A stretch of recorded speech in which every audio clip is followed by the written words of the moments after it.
আসসালামু আলাইকুম। আমি মোহাম্মদ রেজাল হলাদার আপনাদের সাথে আছি। সুপ্রিয় দর্শক, নতুন পে স্কেল প্রথম ধাপে গুরুত্ব পাবেন যারা সরকারি কর্মকর্তা কর্মচারীদের দীর্ঘ প্রতীক্ষার নবম পে স্কেল বা নতুন বেতন কাঠামো বাস্তবায়নের পথে হাঁটছে সরকার। 2026 ও 27 অর্থবছর থেকে ধাপে ধাপে এই সুপারিশ বাস্তবায়নের প্রাথমিক পরিকল্পনা গ্রহণ করা হয়েছে। তবে বিপুল অঙ্কের আর্থিক সংশ্লেষ থাকায় প্রথম ধাপে সবার জন্য পূর্ণাঙ্গ সুবিধা নিশ্চিত করা সম্ভব হচ্ছে না। অর্থ মন্ত্রণালয় ও জাতীয় বেতন কমিশনের অভ্যন্তরীণ সূত্রগুলো থেকে প্রাপ্ত তথ্যে দেখা যাচ্ছে, প্রথম ধাপে মূলত নিম্ন আয়ের কর্মচারী, পেনশনভোগী বা বিশেষ চাহিদা সম্পন্ন সন্তানদের অভিভাবকদের স্বার্থকে বেশি গুরুত্ব দেওয়া হচ্ছে। কারণ আপনারা জানেন যে আসলে যাদের একদম নিম্ন আয়ের যারা আছেন তারা কিন্তু বেতন পান মাত্র 8,250, তাতে 16,000 বা 17,000 টাকার মতো আসে।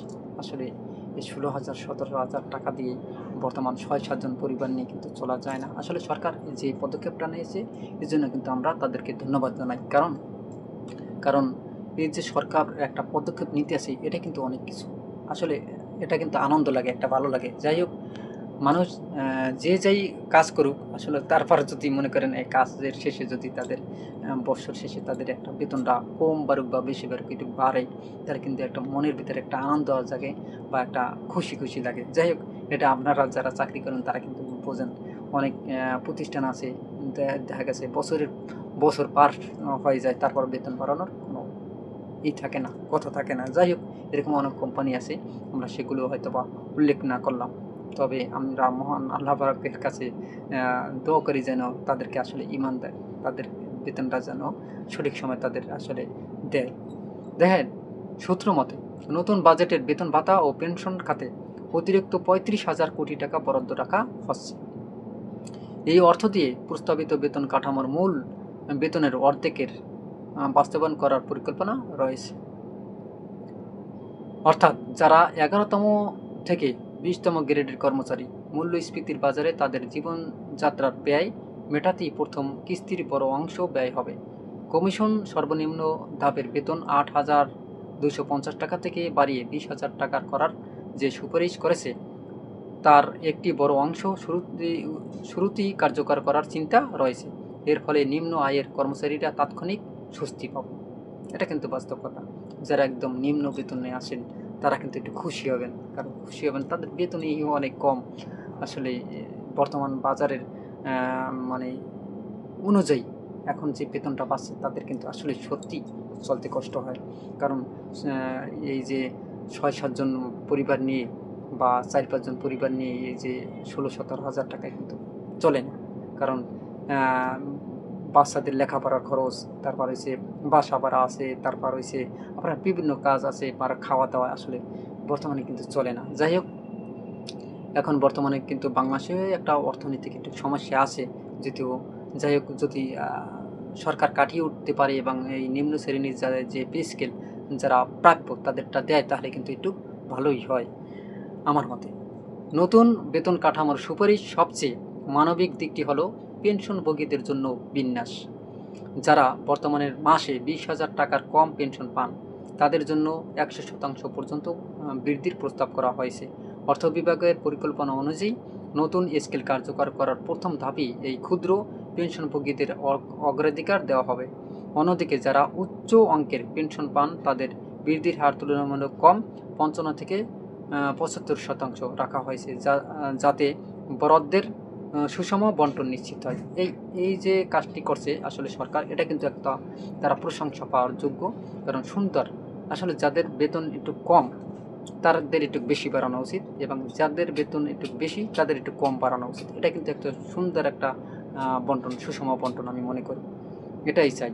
আর সবচেয়ে ভালো হতো যদি বেতন এই পে স্কেলটা 1:4 করা হতো, তাহলে সবচেয়ে বেটার হতো, তাহলে বৈষম্যটা একটু দূর হতো। দেখেন, প্রস্তাবিত কাঠামোগুলোতে 11তম থেকে 20তম গ্রেডের কর্মচারীদের টিফিন ভাতা বিদ্যমান 200 টাকা থেকে বাড়িয়ে 1,000 টাকা করার সুপারিশ করা হয়েছে। এই পরিবর্তনটি প্রথম ধাপেই কার্যকর করা হওয়ার সম্ভাবনা প্রবল। এছাড়া সকল পর্যায়ে কর্মচারীদের বৈশাখী ভাতা 20% থেকে বাড়িয়ে 50% করার বিষয়টিও শুরুর অগ্রাধিকার তালিকায় রয়েছে।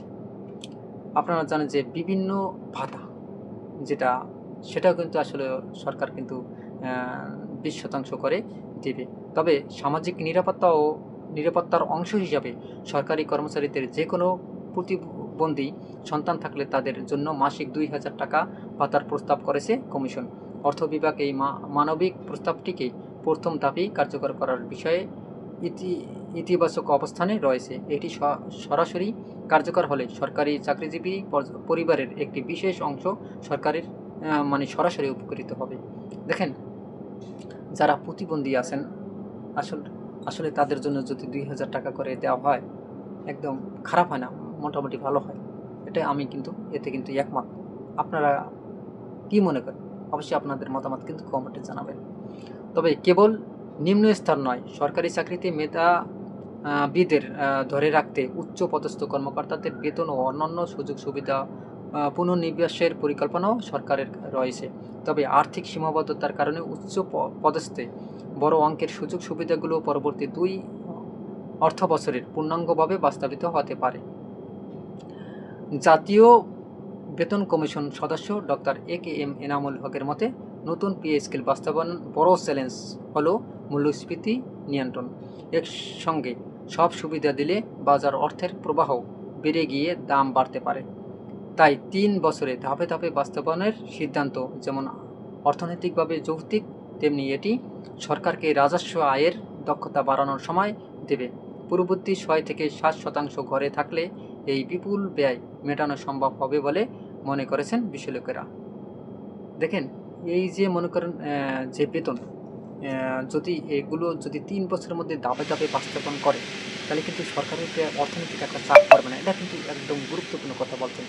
এবং যারা একদম নিম্ন পর্যায়ে নিম্ন গ্রেডে আছেন, যেমন আপনাদের বলি, দেখেন 10 থেকে বা 11 থেকে, আমি 10 থেকেই ধরি, 10 থেকে 20 গ্রেডের ভিতরে যারা আছেন, তাদের বেতনটা যদি আসলে বাড়ানো হয়, তাহলে কিন্তু মোটামুটি তাহলে কিন্তু সবচেয়ে বেটার হয়। এখন বলতে পারেন তাহলে 10-এর উপরে যারা আছে, যেমন 1 থেকে আরও 10 পর্যন্ত, তাহলে তাদেরটা কেমন হবে দেখেন, তাদেরও বাড়ানো হবে ধাপে ধাপে। 3 বছরের মধ্যে যদি বাড়ানো হয়, সরকারের উপর যে অর্থনৈতিক চাপটা সেটা কিছুটা কমবে।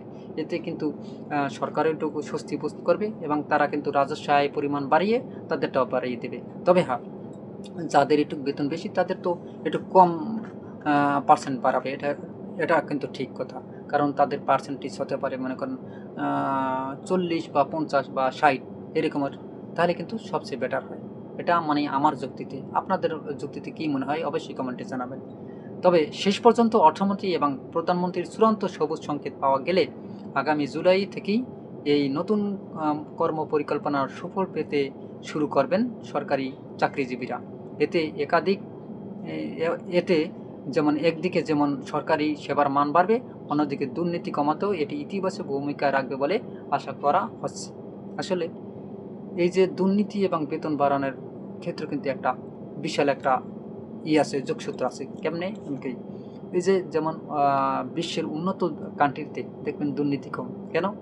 তাদের বেতনই আছে মনে করেন 2-3 লাখ 4 লাখ টাকা বাংলাদেশি টাকায়। তাদের চলতে কোনো সমস্যা হয় না। বাচ্চা লেখাপড়া থেকে শুরু করে আপনার কোনো কিছুতেই সমস্যা নেই। তাহলে তারা কেন চুরি করবে? তারা ঘুষ খাবে কেন? তারা দুর্নীতি কেন করবে? যেমন চাঁদাবাজি কেন করবে? চাঁদাবাজ বলতে পারেন যে সরকারি কর্মকর্তারা কি চাঁদাবাজি করে পায়? ওই যে টাকাটা নেয়, ওটা কিন্তু চাঁদাবাজির চেয়ে কম না, ওটা কিন্তু বেশি, চাঁদাবাজির চেয়েও সবচেয়ে ভয়ঙ্কর। যাই হোক, এই যে ঘুষ খাওয়াটা তো কমবে, দুর্নীতি যেটাকে বলি, এটা কিন্তু একেবারে বাস্তব কমবে।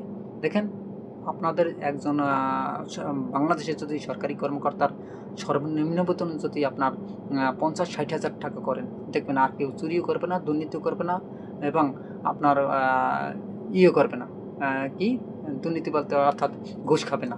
এখন বলতে পারেন, আপনি কি এটার প্রোটেক্ট দিতে পারবেন? ভাই, প্রোটেক্ট কি? আপনারা সরকার ইচ্ছা করলে আপনারাই প্রোটেক্ট দিতে পারবেন। কেমনে?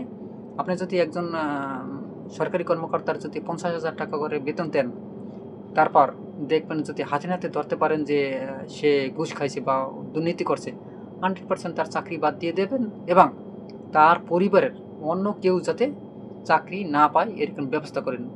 দেখবেন 1-2 জন এরকম শাস্তি দেবেন, জীবনে কেউ ভয়ে আর দুর্নীতি করবে না। এখন বলতে পারেন যে আসলে একজনের জন্য আরেকজনকে কেন করা হবে, তার পরিবারকে করা হবে, নষ্ট করা হবে। ঠিক আছে, আপনার তার পরিবারে দেন, তাকে একদম বাদ দিয়ে দেবেন। এমনকি সে আর যেন কোনো মানে সরকারি চাকরি করা তো দূরের কথা, সেই জন্য আর কোনো চাকরি করতে পারবে না, এবং পেনশন ভাতা টাতা সব কিছু কেটে দেবেন। অর্থাৎ তার যেন কৃষিকাজ করে খাওয়া লাগে এরকম ব্যবস্থা করে দেবেন, বা গাড়ি চালিয়ে খাওয়া লাগে। দেখবেন এরকম যদি একটা কঠিন সিদ্ধান্ত দেন, জীবনে আর চুরি করবে না, বা ঘুষ খাবে না, বা দুর্নীতি করবে না, এরকম ব্যবস্থা করেন, বেতনও বাড়িয়ে দেন, দেখবেন দুর্নীতি কমে যাবে।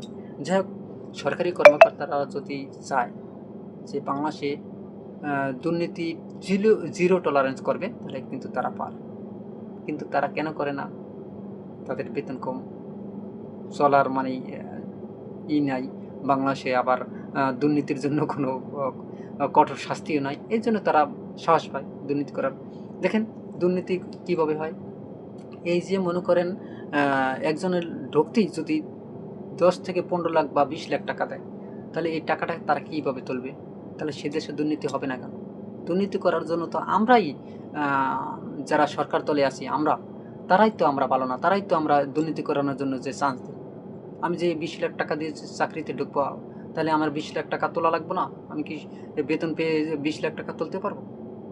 অর্থাৎ এই সব দুর্নীতি সব বাদ দেন, দেখবেন সরকারি লোকও দুর্নীতি বন্ধ করে দেবে।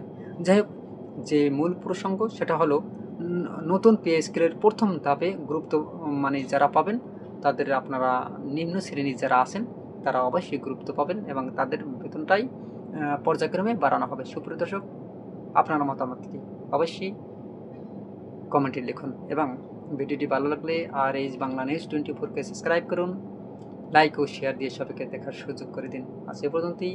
আসসালামু আলাইকুম রহমতুল্লাহি ওয়া বারাকাতুহু।